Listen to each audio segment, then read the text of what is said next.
balita na ikay mawiwili. Mga nagbabagang kamao, mga buksi. So mga par, halos 4 na linggo na lang nga po mangyayari na ang sagupaan sa pagitan ng dalawang super bantamweight champion na sina Marlon Tapales kalaban ng Japanese monster Naoya Inoue. Kung sa mga idol, maraming mga Pinoy boxing fans ang hindi nagustuhan ng ginawa ng Top Rank Promotion na humahawak kay Inoue sa trailer ng undisputed fight nila dahil halos lahat ng highlights Hapones lamang at parang tao-tao lamang si Marlon Tapales na parang walang paki sa kanya, bagamat parang hindi lamang ang Top Rank Promotion ang gustong maliitin ng Pinoy champion dahil balibalita sa bansang Japan na nag-e-expect daw ang mga fans doon sa bakbakan ni Inoue at Tapales na magiging maiksi lamang ang bakbakan. Marami ang naniniwala mga idol na hindi daw aabot sa second half ang bakbakan ng dalawang super bantamweight dahil brutal daw kaagad papatulugin ng Hapones ang Pinoy. Tsanta pa nga ng iba mga idol, round 3 lang daw ang tatagal ng Pinoy boxer. Ibibigay daw ito sa pangmalakasan na galawan ni Inoue. At hindi nga lang mga idol ang Hapones ang nagsabi ng ganitong prediksyon dahil may mga kababayan din tayo na umaasa rin na hanggang round 3 lang talagang itatagal ni Marlon Tapales sa laban. Maski si Jason Casimero, ganito rin ang prediction niya sa bakbakan ni Marlon Tapales at Inoue na round 3 lang talagang itatagal ni Marlon Tapales sa bakbakan. Well, gayon pa man mga idol, hindi ibig sabihin na ito na talaga mangyayari sa tunay na laban.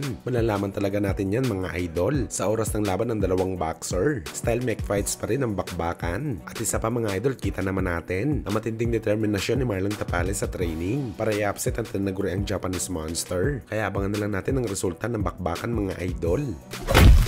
Sa kabilang banda naman mga idol, matapos nga po magbigay ng interes ang Golden Boy Promotion na kunin ng ating pambansang kamao Manny Pacquiao bilang potensyal na laban ni Ryan Garcia sa February next year. Sakaling matapos manalo ni Ryan Garcia sa paparating na laban niya kay Duarte sa linggo dahil nga tumanggi si Teofimo Lopez Jr. na labanan si Bagito dahil nga binabarat ito ng Top Rank Promotion sa purse money. Kung saan mga idol nagbigay rin po ng interes ang Top Rank CEO na si Bob Arum sa pinakamamahal nito na alaga dati na si Manny Pacquiao na kunin din bilang potensyal na kalaban ng isa pa nitong alaga na si Josh Taylor na plano ni Bob Arum gaganap ang laban sa April next year para sa unang laban ni Taylor matapos magawan ng titulo ni Teofimo Lopez Jr. sa kanilang naging bakbakan. Kumpiyansa si Bob Arum mga idol na walang magiging problema kay Boss Manny ang laban kay Josh Taylor. Well, kung tayong tatanungin mga idol, talagang walang problema si Pacman na lumaban kay Taylor o kahit kanino man sa active boxer ngayon. Alam nyo naman mga idol kung gaano katapang ang Pinoy legend na walang inaatrasan sa laban. Pero ang tanong mga idol, kakasaba si Pacman sa offer ni Bob Arum para labanan si Taylor. Kaya ba ibigay ni Bob Arum ang presyo ni Pacman? Hindi nga ni Bob Arum kaya ibigay ang tamang presyo kay Teofimo sa laban kay Ryan Garcia na isa pa itong active boxer kay Pacman pa kaya? At palagay natin mga idol, hindi naman siguro papalugi si Boss Manny kay Tanda dahil minsan niya na ito binarat noong lumaban ito kay Jeff Horn na maliit ang binayad kay Pacman at ang delay na pasweldo ni Bob Arum sa naging laban ni Pacman kay Lucas Matisse kung saan mga idol umabot ng halos 1 taon bago mabayaran ang Pinoy legend ng buo. Kaya good luck na lang talaga mga idol kay Bob Arum.